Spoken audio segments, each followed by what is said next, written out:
ইউনূস সরকারের 1 বছর আজ গ্রহণযোগ্য নির্বাচন করায় বড় চ্যালেঞ্জ মনে করছেন বিশ্লেষকরা।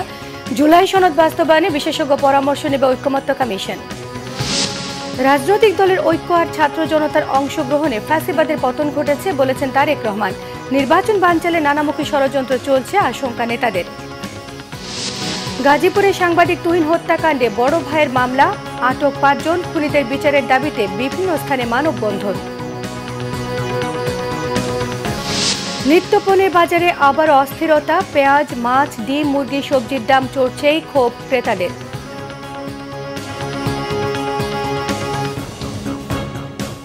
দেখছিলেন ক্রাউন সিমেন্ট সংবাদ শিরোনাম, এবারে বিস্তারিত। আজ 8ই আগস্ট ডক্টর মোহাম্মদ ইউনূস সরকারের প্রথম বর্ষপূর্তি। রক্তাক্ত এক অপশাসনের পর ছাত্র জনতার অভ্যুত্থানে ফ্যাসিস্ট শেখ হাসিনা পালিয়ে যাওয়ার 3 দিন পর প্রধান উপদেষ্টা হিসেবে রাষ্ট্র ক্ষমতার হাল ধরেন দেশের একমাত্র নোবেল বিজয়ী ডক্টর মোহাম্মদ ইউনূস। ছাত্র প্রতিনিধি সহ শপথ নেয় উপদেষ্টা পরিষদও। গত 1 বছরে এই সরকার কতটা পূরণ করতে পেরেছে জনপ্রত্যাশা? মানুষ যে পরিবর্তনগুলোর আশা করেছিল তার কতটা বাস্তবায়ন হয়েছে? সুশাসন আর আইনের শাসনের পথে কতটা এগিয়েছে বাংলাদেশ? বিশ্লেষকদের বক্তব্যে উঠে এসেছে এই সরকারকে নিয়ে মানুষের প্রত্যাশা আর হতাশার চিত্র। বিস্তারিত জানাচ্ছেন মুহিবুল্লাহ মুহিব। প্রধানমন্ত্রী পদত্যাগ করেছেন।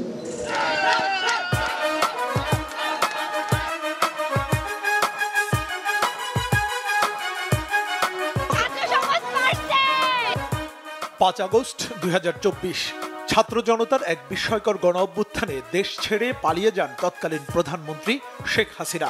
কার্যত সরকারবিহীন দেশ। কিন্তু রাজনীতিবিদ আর ছাত্রদের সিদ্ধান্তে অন্তর্বর্তী সরকারের জন্য উঠে আসে ডক্টর মোহাম্মদ ইউনূসের নাম। তখন তিনি ফ্রান্সের রাজধানী প্যারিসে সফর সংক্ষিপ্ত করে 8 আগস্ট দেশে ফেরেন তিনি। বিমানবন্দরে তাকে স্বাগত জানায় ছাত্র জনতা।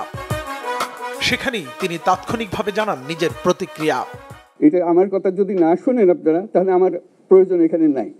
আমাকে বিদায় দেন, আমি আমার কাজে থাকি, সেখানে আমি ব্যস্ত থাকি। 8 আগস্ট রাতে বঙ্গভবনে তাকে প্রধান উপদেষ্টা হিসেবে শপথ পড়ান রাষ্ট্রপতি মোহাম্মদ শাহাবুদ্দিন। শপথ গ্রহণ করিতেছি যে এরপর নতুন এক লড়াইয়ে ডক্টর মোহাম্মদ ইউনূস জাতীয় স্মৃতিসৌধে বৃষ্টিস্নাত শ্রদ্ধায় শুরু করেন রাষ্ট্রীয় দায়িত্ব পালন। কেমন গেল ডক্টর মোহাম্মদ ইউনূস সরকারের 1 বছর? বিশ্লেষকরা তুলে ধরলেন তার সাফল্য আর ব্যর্থতার দিকগুলো। যেহেতু এই সরকারের শাসনের অনভিজ্ঞতা আছে আর কি, সুতরাং একটা অনভিজ্ঞ সরকার, আমি বলবো মোটা দাগে ন্যূনতম শাসন আমরা পেয়েছি আর কি। একেবারে পুরো সিস্টেম ভেঙে পড়ে নাই। মানুষের যে প্রত্যাশা ছিল, হ্যাঁ, সেই প্রত্যাশা অনুসারে আসলে শতভাগ হয়নি আর কি। সেটা ধরেন আপনি, আমি মনে করি তারা 25% পর্যন্ত যেতে পেরেছে আর কি, এর বেশি নয়। বিশ্লেষকদের মতে বিপুল পরিমাণ বৈদেশিক ঋণ পরিশোধের পাশাপাশি মূল্যস্ফীতি নিয়ন্ত্রণে সফল হলেও নতুন কর্মসংস্থান তৈরিতে তেমন সফল উদ্যোগ লক্ষ্য করা যায়নি 1 বছরে। হুন্ডি মার্কেটে একটা মন্দা যাচ্ছে, ওই মন্দাটার কারণ তো অর্থ পাচার বন্ধ হয়, কমে যাওয়া। মোটা দাগের যেগুলো অর্থ পাচার হতো এবং যে সমস্ত রাঘব বোয়ালরা এই কাজে ইনভলভ ছিলেন, তাদের মধ্যে অনেকে নিজেরাই পাচার হয়ে গেছে এবং ওখানে যে শূন্যতাটা তৈরি হয়েছে, যেটা আমরা দেখেছি যে বাজারে বা ঘাটে চাঁদাবাজিরও একটা শূন্যতা হয়েছিল জুলাই মাসে, অগস্ট মাসের, কিন্তু সেটা খুব দ্রুত পূরণ হয়ে যাচ্ছে। এই সময়টায় নানা দাবি দাওয়া নিয়ে বিভিন্ন মহলের আন্দোলন আর তথাকথিত মব জাস্টিস সরকারের উপর বাড়তি চাপ সৃষ্টি করে। আগামী বাংলাদেশ কেমন হবে তার রূপরেখা নির্ণয়ে গঠিত হয় বেশ কয়েকটি কমিশন। সব মিলিয়ে জাতীয় ঐকমত্য কমিশন গঠন হয় সংবিধান সহ দেশের শাসন, বিচার ও আইনের ক্ষেত্রে সংস্কার আনার উদ্দেশ্যে। দেশে বিদেশে নানা ষড়যন্ত্রের মুখোমুখি হন ডক্টর মোহাম্মদ ইউনূস। ভারতের রহস্যজনক ভূমিকা সত্ত্বেও দেশটির প্রধানমন্ত্রী নরেন্দ্র মোদীর সাথে দ্বিপাক্ষিক বৈঠক করেন ব্যাংককে। জাতিসংঘ অধিবেশনে যোগদান আর চীন ও জাপান সফরের মতো কার্যক্রম চালিয়ে আন্তর্জাতিক সমর্থনের পাল্লা ভারী করেন তিনি। একটা প্রতিযোগিতামূলক ও শক্তিশালী অর্থনীতি এবং ন্যায়ভিত্তিক সমাজ ব্যবস্থা গড়ে তোলায় এই মুহূর্তে আমাদের মূল লক্ষ্য। সবচেয়ে বড় দায়িত্ব অর্থাৎ নির্বাচন আয়োজনের ব্যাপারে তিনি ঘোষণা দেন গত বছরের বিজয় দিবসের প্রাক্কালে জাতির উদ্দেশ্যে দেয়া ভাষণে। সংস্কার ও নির্বাচনের প্রস্তুতি একই সঙ্গে চলতে থাকবে। পরবর্তীতে লন্ডনে বিএনপির ভারপ্রাপ্ত চেয়ারম্যান তারেক রহমানের সঙ্গে বৈঠকে নির্বাচন ফেব্রুয়ারিতে আনার ব্যাপারে সম্মতি দেন তিনি। সবশেষ 5 আগস্ট রাতে জাতির উদ্দেশ্যে দেয়া ভাষণে নির্বাচনের প্রায় সুনির্দিষ্ট তারিখ ঘোষণা করেন ডক্টর মোহাম্মদ ইউনূস। আগামী রমজানের আগে 2026 সালের ফেব্রুয়ারি মাসে জাতীয় নির্বাচন অনুষ্ঠানের আয়োজন করেন। ডক্টর মোহাম্মদ ইউনূস সরকারের আরেকটি আলোচিত কাজ হচ্ছে একই দিনে ছাত্র জনতার কাঙ্ক্ষিত সেই জুলাই ঘোষণাপত্র ঘোষণা করেন জাতীয় সংসদের দক্ষিণ প্লাজায়। 5 আগস্ট 2024 সালে গণ অভ্যুত্থানে বিজয়ী বাংলাদেশের জনগণের আকাঙ্ক্ষার প্রতিফলন হিসেবে এই ঘোষণা প্রণয়ন করা হলো। সবশেষ বৃহস্পতিবার উপদেষ্টা পরিষদের বৈঠকে ডক্টর মোহাম্মদ ইউনূস জানান সরকারের দ্বিতীয় ধাপ শুরু হয়েছে, আর তা হলো সুষ্ঠু ও অবাধ নির্বাচন আয়োজন করা। ডক্টর মোহাম্মদ ইউনূস সরকারের 1 বছর পার হয়েছে, আরও অন্তত 6টি মাস তিনি দায়িত্বে থাকবেন। এই সময় তিনি দেশকে সঠিক পথে পরিচালনার রোডম্যাপ বাস্তবায়নে কতটা সক্ষম হন সেদিকেই চোখ থাকবে সবার। মুহিবুল্লাহ মুহিব, বাংলা ভিশন, ঢাকা। শিল্প উপদেষ্টা আদিলুর রহমান খান বলেছেন, জুলাই শহীদদের আত্মত্যাগের কারণেই বাংলাদেশ দ্বিতীয়বারের মতো স্বাধীন হয়েছে, এক্ষেত্রে কোনো প্রশ্ন নেই। সকালে চট্টগ্রাম মহানগরীর পাঁচলা এসে জুলাই স্মৃতি উদ্যানে স্মৃতিস্তম্ভ নির্মাণ কাজের অগ্রগতি পরিদর্শনে এসে তিনি এসব কথা বলেন। সরকারের নানা পরিকল্পনার কথা উল্লেখ করে শিল্প উপদেষ্টা জানান, জুলাই অভ্যুত্থানে আহত এবং শহীদের অবদানের কথা এই সরকার সহ আগামী সব সরকারকে মনে রাখতে হবে। সরকারের প্রতিশ্রুতি অনুযায়ী অধিকাংশ শহীদ পরিবারকে সহায়তা করা হয়েছে, তারা সরকারি ভাতা পাচ্ছেন বলেও জানিয়েছেন উপদেষ্টা আদিলুর রহমান খান। তাদের যে অবদান, তাদের এই অবদানের কারণে বাংলাদেশ স্বাধীন হয়েছে দ্বিতীয়বার। তো এইটা নিয়ে কোনো প্রশ্ন নাই, এবং এটা আমরা তো বটেই, এরপরে যেই সরকারগুলো আসবে তাদেরও মনে রাখতে হবে। অধিকাংশই প্রথম ধাপের যেই সরকারি প্রতিশ্রুতি ছিল সেটা পেয়েছেন। কিছু ওয়ারিশানের ব্যাপার আছে, ওইটা বাদে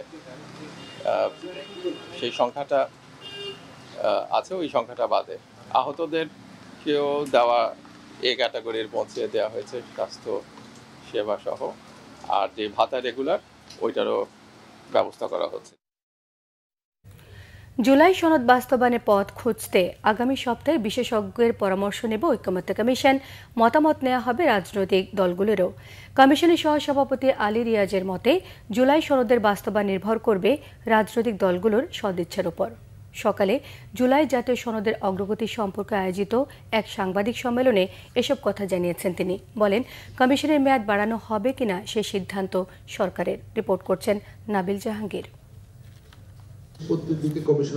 সংস্কারের বিভিন্ন সুপারিশ নিয়ে 30টিরও বেশি রাজনৈতিক দল ও জোটের সাথে 2 দফার বৈঠক শেষে সবার মতামত নিয়ে জুলাই সনদের চূড়ান্ত খসড়া তৈরি করছে জাতীয় ঐকমত্য কমিশন।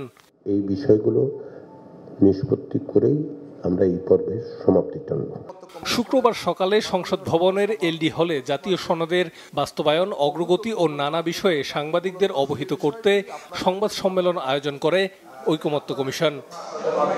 জানায়, 2 দফার আলোচনায় একমত হওয়া বেশ কিছু সিদ্ধান্ত বাস্তবায়নের পথে রয়েছে।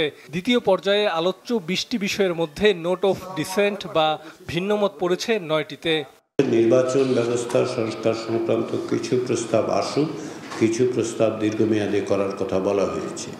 সেই বিবেচনার থেকেই কিছু কিছু প্রস্তাব যেগুলো আমরা দিয়েছি নির্বাচন ব্যবস্থা সংস্কার কমিশনের পক্ষ থেকে দেওয়া হচ্ছে, তার কিছু কিছু বাস্তবায়িত হচ্ছে।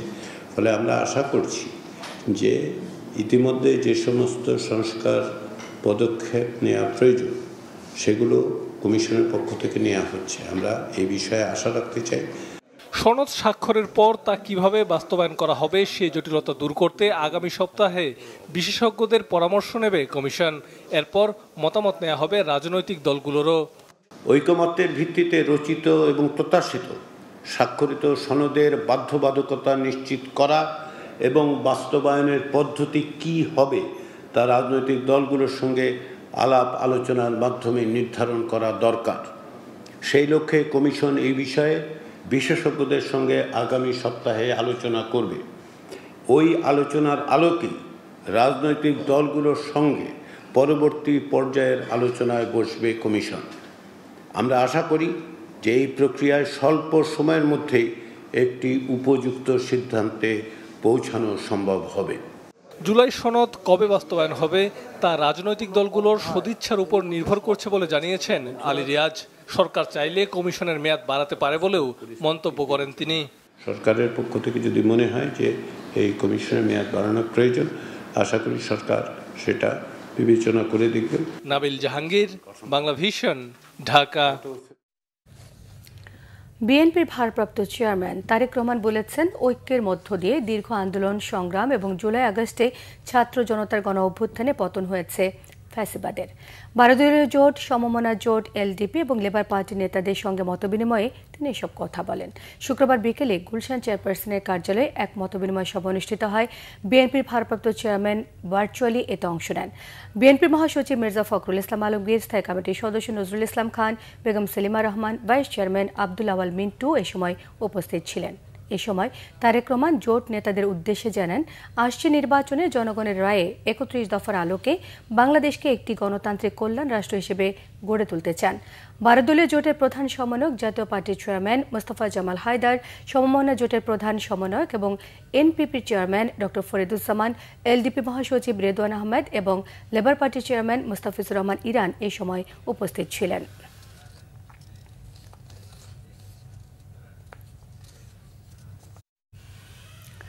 বিএনপি স্থায়ী কমিটির সদস্য হাফিজউদ্দিন আহমেদ বলেছেন, নির্বাচন পদ্ধতি পরিবর্তনে বিএনপি কোনো যুক্তিযুক্ত কারণ দেখছে না। নির্বাচন বিলম্বিত করতে কিছু কিছু দল সংখ্যানুপাতিক বা পিআর পদ্ধতির কথা বলছে।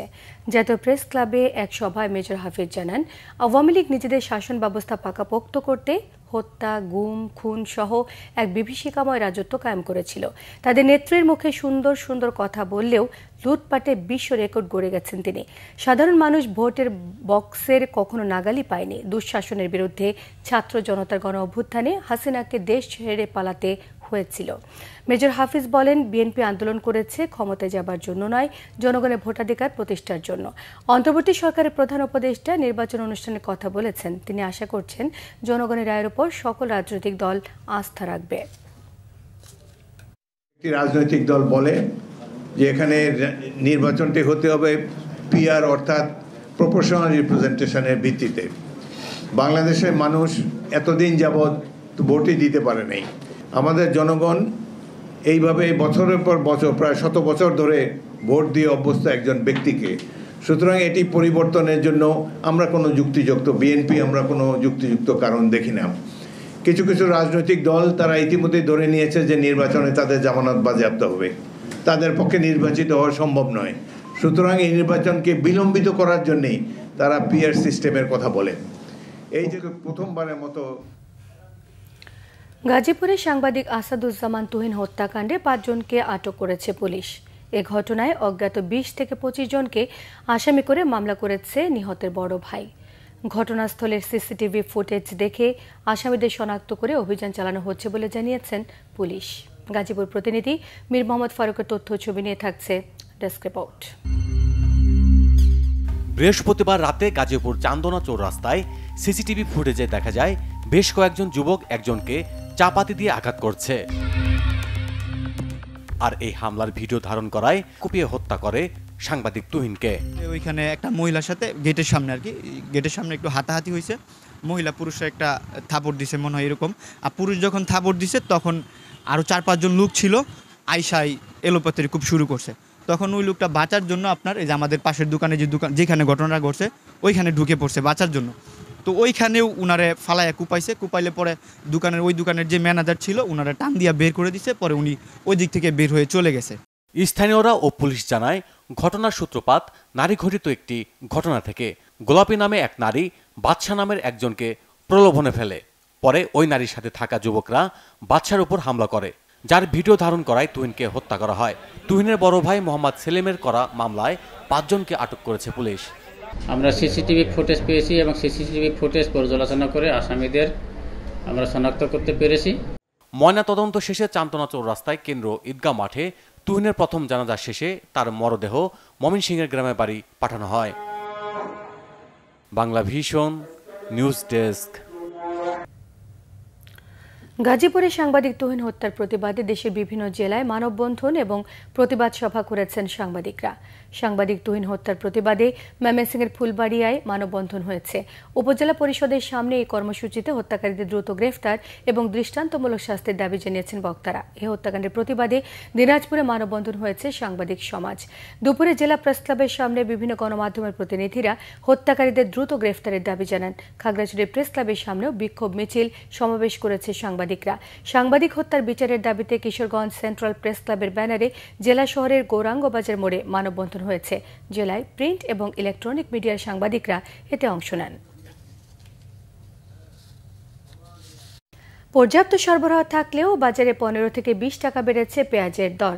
একই সঙ্গে বেড়েছে ব্রয়লার মুরগি এবং ডিমের দামও। সবজির দামও বেশি হাঁকছেন ব্যবসায়ীরা। বিস্তারিত জানাচ্ছেন মোবাশির আহমেদ। বাজারে নিত্য প্রয়োজনীয় পণ্যের মূল্য নিয়ে ভোক্তাদের সন্তুষ্টি ধীরে ধীরে কমতে শুরু করেছে। হঠাৎই মূল্য বেড়ে যাওয়ার প্রবণতা আবারও দেখা দিয়েছে পেঁয়াজের বাজারে। পর্যাপ্ত সরবরাহ থাকলেও হুট করেই বাজারে বেড়েছে পেঁয়াজের দাম। কারণ বাজারের পাইকারি পেঁয়াজের আড়তে পাবনার দেশি পেঁয়াজ বিক্রি হচ্ছে 70 থেকে 72 টাকা কেজিতে, যা খুচরা দোকানে বিক্রি হচ্ছে 80 টাকায়। পাইকারি 10 জন পেঁয়াজ আনছে 8 জনে, 2 জন শহরে থাকে, তখন আমি 2টা বেশি দেন নিব কেমনে? হ্যাঁ, একটা আমার থেকে বাড়াই নিব কেমনে? কারণ পেঁয়াজের তো প্রয়োজন, আমার দোকান তো চালাইতে হবে। গত মাসে ছিল ধরেন 50, 52, 54, 58 এরকম আস্তে আস্তে বাড়তে বাড়তে পর্যন্ত 70, 72, 74 পর্যন্ত। এদিকে বেড়েছে চালের দামও। 15 দিনের ব্যবধানে মিনিকেট চালের দাম বেড়েছে কেজিতে 3 টাকা পর্যন্ত, বিক্রি হচ্ছে 80 টাকা কেজিতে। মিনিকেট চাল আপনার এখনো 78 টাকা, 77, 78 টাকা পাইকারি হোলসেল মার্কেটে, আরো 10 এখানে আমরা বেচার লাগে নিম্নে 80 টাকা কেজি। সপ্তাহে দেখছি আপনার 79 টাকা 78 টাকা কাজে ভেরি করে, কিন্তু এখানে মিনিকেট বলতেছে, কিন্তু মিনিকেট কোন কোম্পানি সেটা স্পেসিফিক্যালি না বলে ওনারা একটা রেট বলতেছে 80, 81, 82 এইভাবেই। একই সাথে সপ্তাহের ব্যবধানে 15 টাকা বেড়ে ব্রয়লার মুরগি বিক্রি হচ্ছে 170 টাকায় ও ডজন প্রতি ডিম বিক্রি হচ্ছে 135 টাকা। এদিকে বৃষ্টির কারণে সবজির দামও বাড়তি হাঁকছেন ব্যবসায়ীরা। মোবাশির আহমেদ, বাংলা ভিশন, ঢাকা। ভারতীয় পণ্যে মার্কিন শুল্ক প্রসঙ্গ।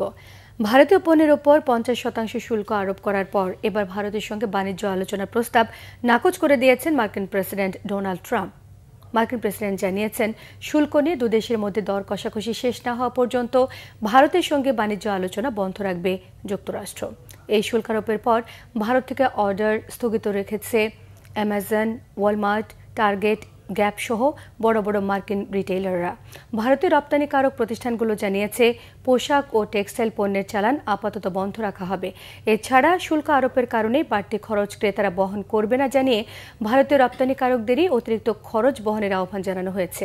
বিশ্লেষকরা জানিয়েছে, অতিরিক্ত শুল্কের জেরে ভারতীয় পণ্যের রপ্তানি খরচ 30 থেকে 35% পর্যন্ত বেড়ে যেতে পারে।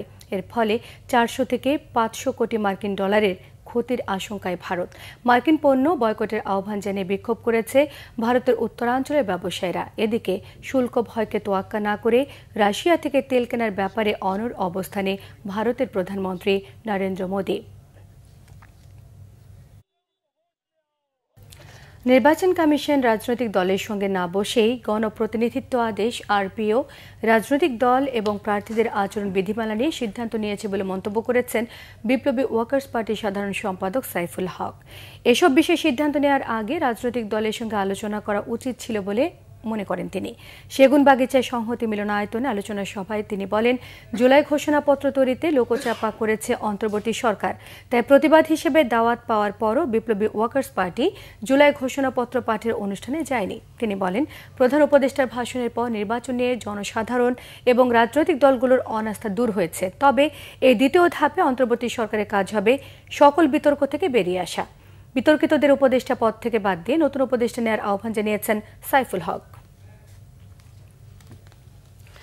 জাতীয় পার্টি থেকে বহিষ্কৃতদের কাউন্সিল ডাকার অধিকার নেই বলেছেন জাতীয় পার্টির মহাসচিব ব্যারিস্টার শামীম হায়দার পাটোয়ারি।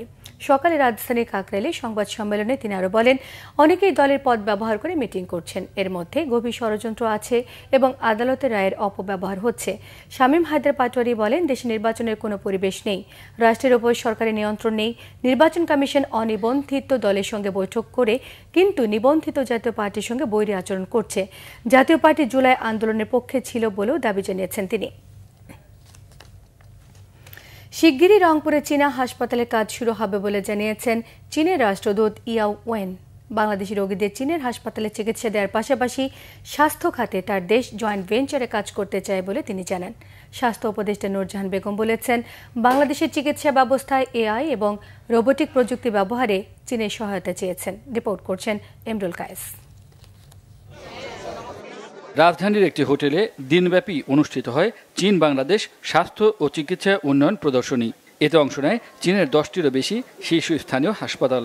প্রদর্শনীতে রোগীদের জন্য উন্নত চিকিৎসা সেবা দিতে অনসাইট ও online consultation, visa invitation letter ও প্রসেসিং, অনুবাদ সেবা এবং বিমানবন্দরে পিক আপ সুবিধাসহ বিভিন্ন সহায়তার কথা তুলে ধরা হয়। অনুষ্ঠানের প্রধান অতিথি স্বাস্থ্য উপদেষ্টা নূরজাহান বেগম বলেন, বাংলাদেশের চিকিৎসা সেবার আধুনিকায়নে চীন নানাভাবে সহায়তা করছে। যেটা আমরা চাইলাম, হেল্প আমরা চাইলাম, ওনারা সেভাবে আমাদেরকে বাংলাদেশ স্পেশালাইজড হাসপাতালে সে রোবোটিক 62টা রোবোটিক ফিজিওথেরাপি করার জন্য দিয়েছেন। তার মধ্যে 16টা এআই আর বাকিগুলো হাই টেকনোলজি। তারা আমাদেরকে ট্রেনিংটাও দিয়ে দিচ্ছে। অলরেডি 27 জনকে তারা আমাদের ট্রেনিং দিয়েছে এবং আরও 15 জনের কথা আমরা বলেছি। চীনের রাষ্ট্রদূত ইয়াওয়েন বলেন, স্বাস্থ্য সেবা খাতে বাংলাদেশ চীন সহযোগিতার দ্বার উন্মুক্ত হয়েছে। সামনের দিনগুলোতে এ সহযোগিতা আরও বাড়বে বলে জানান তিনি। রংপুরে চীনা হাসপাতাল স্থাপিত হলে উত্তরবঙ্গের পাশাপাশি সারা বাংলাদেশের মানুষ উন্নত চিকিৎসা সেবা পাবে। এমনকি ভারতের লোকজনও এখান থেকে চিকিৎসা নিতে পারবে। খুব শিগগিরই এর কাজ শুরু হবে। আমরা বাংলাদেশকে সঙ্গে নিয়ে একটি টেকসই স্বাস্থ্য সেবা ব্যবস্থা গড়ে তুলতে চাই। Belt and road health care Dhaka সেন্টারের আয়োজনে চীনের এ স্বাস্থ্যসেবা প্রদর্শনী অনুষ্ঠিত হয়। ইমরুল কায়েস, বাংলাভিশন, ঢাকা। সংবাদ শেষ করব ক্রাউন সিমেন্ট শিরোনামগুলো আরও একবার জানিয়ে দিয়ে। ইউনূস সরকারের 1 বছর আজ গ্রহণযোগ্য নির্বাচন করায় বড় চ্যালেঞ্জ মনে করছেন বিশ্লেষকরা। জুলাই সনদ বাস্তবায়নে বিশেষজ্ঞ পরামর্শ নেবে ঐকমত্য কমিশন। রাজনৈতিক দলের ঐক্য আর ছাত্র জনতার অংশগ্রহণে ফ্যাসিবাদের পতন ঘটেছে বললেন তারেক রহমান। নির্বাচন বানচালে নানামুখী ষড়যন্ত্র চলছে, আশঙ্কা নেতাদের। গাজীপুরে সাংবাদিক তুহিন হত্যাকাণ্ডে বড় ভাইয়ের মামলা, আটক 5 জন, খুনিদের বিচারের দাবিতে বিভিন্ন স্থানে মানববন্ধন। নিত্যপণ্যের বাজারে আবার অস্থিরতা, পেঁয়াজ, মাছ, ডিম, মুরগি, সবজির দাম চড়ছে, ক্ষোভ ক্রেতাদের।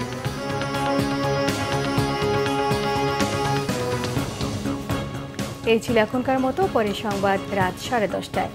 9টায় রয়েছে নিউজ 20, দেখার আমন্ত্রণ রইল। এছাড়া বাংলাভিশন সংবাদ এবং সংবাদ সংশ্লিষ্ট অনুষ্ঠান দেখতে ভিজিট করুন www.bbnews24.com, facebook.com/banglavishnnews, সাবস্ক্রাইব করুন youtube.com/banglavishnnews। এর সঙ্গে থাকায় সবাইকে ধন্যবাদ।